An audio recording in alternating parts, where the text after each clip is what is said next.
దబిడి దిబిడి పాట స్టెప్పులపై సోషల్ మీడియాలో ఏ స్థాయిలో ట్రోలింగ్ జరిగిందో అందరికీ తెలిసిందే. సీనియర్ హీరో నందమూరి బాలకృష్ణ అలాంటి స్టెప్పులేయడం చర్చనీయాంశంగా మారింది. ఆయన అభిమానులు కూడా ఆ స్టెప్పులను తప్పుపట్టారు. అయితే ఇందులో బాలయ్య కంటే ఎక్కువగా కొరియోగ్రాఫర్ శేఖర్ మాస్టర్నే ఎక్కువగా ట్రోలింగ్ చేశారు. ఓ ఎమ్మెల్యే సీనియర్ హీరో అయిన బాలకృష్ణతో అలాంటి అసభ్యకరమైన స్టెప్పులు వేయించాడంటూ శేఖర్ మాస్టర్ను ఏకిపారేశారు. మరికొంతమంది నెటిజన్స్ అయితే కూతురు వయసున్న ఊర్వశి రౌతేలాతో బాలయ్య అలాంటి స్టెప్పులేయడం అసభ్యకరంగా ఉందని కామెంట్స్ చేశారు. అయితే ఈ ట్రోలింగ్ని చిత్ర యూనిట్తో సహా బాలయ్య కూడా పెద్దగా పట్టించుకోలేదు. తాజాగా ఓ పార్టీ ఈవెంట్లో ఊర్వశితో బాలయ్య మళ్ళీ అదే స్టెప్పులేస్తూ కనిపించాడు. ప్రస్తుతం ఈ వీడియో నెట్టింట్లో వైరల్గా మారింది. బాబీ దర్శకత్వంలో నందమూరి బాలకృష్ణ హీరోగా నటించిన తాజా చిత్రం డాకు మహారాజ్.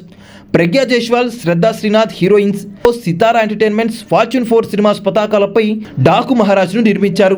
తమన్ సంగీతం అందించిన ఈ చిత్రం సంక్రాంతి కానుకగా జనవరి 12న ప్రేక్షకుల ముందుకు వచ్చి సక్సెస్ఫుల్గా రన్ అవుతుంది. సినిమాకు పాజిటివ్ టాక్ రావడంతో యూనిట్ అంతా పార్టీ చేసుకున్నట్లు తెలుస్తుంది. ఈ సందర్భంగా ఊర్వశితో బాలయ్య స్టెప్పులేస్తూ కనిపించాడు. దబిడి దిబిడి పాటకు డాన్స్ చేస్తూ మళ్ళీ అసభ్యకరమైన స్టెప్పులేశారు. బాలయ్య ఆ స్టెప్పులేస్తూ ఆమె దగ్గరకు రాగానే ఊర్వశి పక్కకు వెళ్ళిపోయింది. అయితే ఈ వీడియోని ఊర్వశి తన ఇన్స్టాలో పోస్ట్ చేయడంతో అది కాస్త వైరల్గా మారింది ప్రస్తుతం.